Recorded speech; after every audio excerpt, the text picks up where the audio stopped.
kaya, mama kaya. Ito kaya. Si harang na naman. Wala kaya.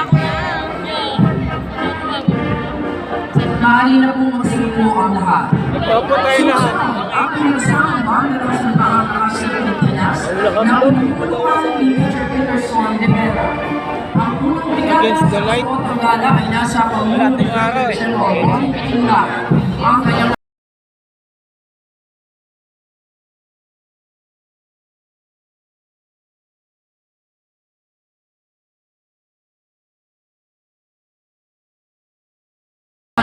na pinangunuan ni Chief Christopher Montaña mula sa prestiyoso Akademya Militar sa ang ginawa pinipili nito mamamahala sa iba't ibang sakay ng ating sandalahang lakas. Narito ang mga kadete ng Philippine Merchant Marine Academy o PMMA na pinag-pinapanahin ni Midshipman First Class Julian Cesar de la Cruz. Ang PMMA ay isang institusyon sa pangmataas ng edukasyon sa larangan ng laman na pinangakasiwahan ng ating pamahalaan. Ang mga kadete ay pagdating ng midshipman at ang nagtatapos na rito ay komisyon bilang NC sa langkasa ng Philippine Navy. Ang malupat ng ating mga kawal ng Philippine Army sa Colonel Jeffrey Mamuya, laging nakahandang magbiro ng Philippine Army sa iba't ibang pamamalaan habang sinisiguro ang kalupaang teritorya. Isinusunod ang kaalaman sa pamamagitan ng Army Literacy Patrol System at iniyahang napangangkasang mabuhay ng ating mga kababayan. Hindi ito maging world-class, multi-army at cross-domain capable sa taong 2014. Narito ang nalupan ng mga PNPA yata. Navy sa pangunguna ni Commander George Siscar. PMMA. Navy siyang pangunguna ng pagtakbo ng pangalaga ng ating nasa sa pangdagat. Nagsasagawa ng mercy missions, rescue and relief Army. operations sa panahon ng kalamidad at kabilang rin ang pangalaga sa yamang dagat at kapaligiran dito. Nasa ating harapan ang tulupan ng pagkakaroon ng Air Force na pinangungunahan ni Lieutenant Colonel Joshua Simon III. Sila ang tinagayan ng mga bayan ng Pagkakita. Tagapantay ng ating economy. Sumusuporta para sa pagkakaroon air support at community para sa mga tauhan at katutunan ng ating sandalahang lakas.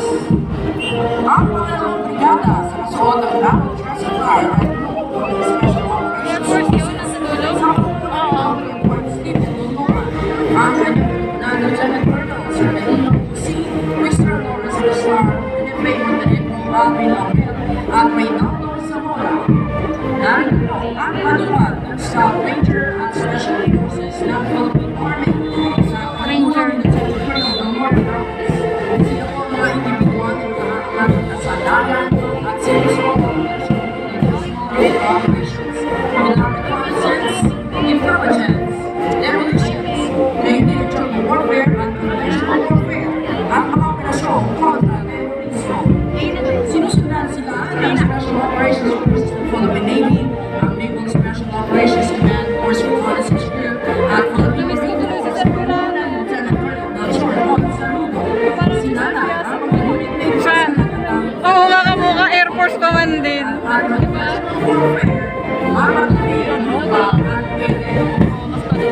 Ang nagpapalit ng Special Operations Forces ng Air Force at Special Operations Scout Ranger.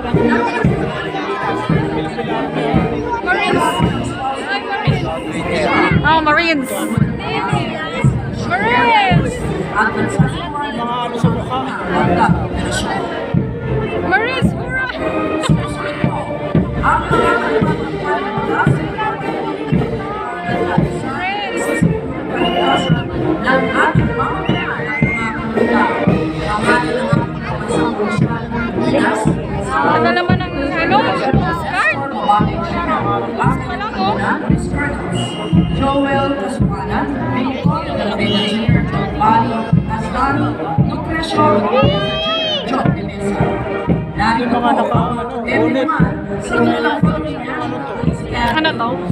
Yung mga kapatid o talento sa ilaha ng mga Ayun si Daddy. responsable at respetado ng mga public safety. Mahanap mo pa dyan si J-Lor. Kasunod ng special action. Ito, PNPA. Pag nasa harap sila,